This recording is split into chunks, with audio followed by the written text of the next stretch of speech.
What if I didn't think that I could stay here permanently? Like, would you come back with me if that was something that happened? I don't know. On 90 Day Fiancé, the other way, Joanne told her kids that she wants to make the move to Ireland, but they're not so sure that they're ready for such a big change. I think I'm going to speak for both of us on this one. Just need time to sit on it. That's think fair. about it a little more. That's fair. I mean, took a lot of information in today, so I get think it. We just need some time to sit. Yeah.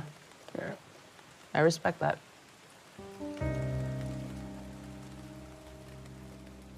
It was a bit naive of me to think that they would be happy and jumping for joy.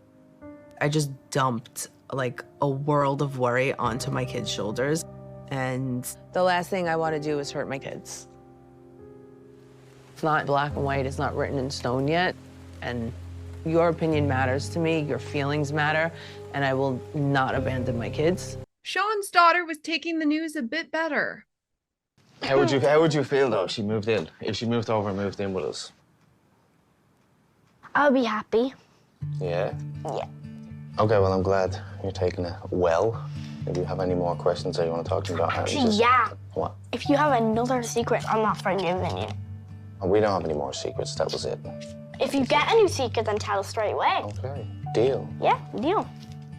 All right, give us a kiss, baby.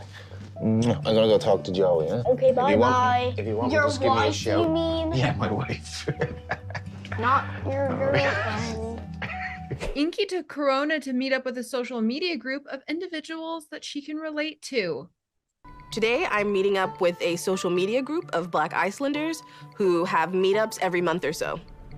Get the lowdown on how they feel about being Black living in Iceland. Yeah. What I'm getting myself into. So far, I've only been able to talk about it with, like, no offense, but a bunch of white people. Even though, like, I love Ingi, he can't meet all my needs, and he'll never know what it's like to be Black in Iceland. So this will help Iceland start to feel like home. I'd like to get the perspective from some of my people who understand this quite unique experience of being Black in the whitest country in the world. The group warned her that launching her career in Iceland might take her a bit. But I mean, being a nurse is very important to me. Of course. And like my resume's like really speaks for itself. Sometimes people can be threatened. If you're coming from the States and you have an impressive resume, you're coming into almost a closed system. I mean, I've been passed over for jobs for people who are related. So, I mean, probably want to prepare yourself just mentally. Like, you might be hit with that wall of you have to then prove certain things, especially with the Icelandic. If you're going into the hospital, I'll tell you right now, if you do not have a good bite on the language, I'm not sure that they'll receive your qualifications as well. That sucks. She went to learn more about becoming a midwife in Iceland, and she was really upset to learn that she would have to learn how to speak Icelandic. So to apply for midwifery, you need to hold a Bachelor of Nursing and a nursing license in Iceland. Okay. You would need to speak or read the Icelandic language. Okay. Because all the courses are taught in Icelandic. The research that I did for the school was just like what my computer could translate. And I swear it said that the lectures were in English, so I thought this was something I could definitely do right away. So to hear this lady ripping my dreams apart, I'm trying really hard not to just like burst out in tears right in front of her face. She was further devastated to find out that it might take her years to complete her training. To be realistic, if you need to take some extra courses to learning the language, there might be that 2 years, maybe. Okay. Yeah. I feel like I just got my heart ripped out of my chest. It's a big blow to the gut. It's like even best case scenario is like my worst case scenario, and I'm feeling a little shaky and rocky about my future here. Being a midwife is my first love. If I have to give up my dreams of being a midwife, how happy would I even be staying in Iceland? James went to get a visa so that he can live with Meitalia, but he's worried about how he's going to be able to make money. I guess the only thing I'm nervous about long term is what can we do to make money? The banana chip business is, it's interesting, but I don't think we're gonna be able to make any money on that. Since my banana chip lesson last week, I've learned a lot about the banana chip industry, and me and Tata have both agreed that I cannot work for the family business. that doesn't mean I don't want to help them. It just means that I need to be able to provide for us. We had a jewelry business back in the States, and that's something that I would really like to try to start over here if we could.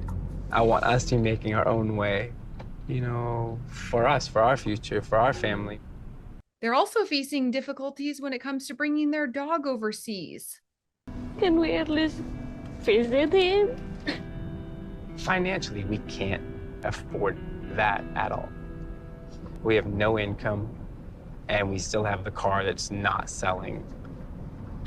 I just want to see him and hold him. This is my baby. It's our baby. I wish we can figure out how to make Jojo be here. I don't have a kid, and I also don't have a Jojo. What do I have? It just feels empty. He questioned her about whether she'd move back to the States with him if things don't end up working out. What if I didn't think that I could stay here permanently?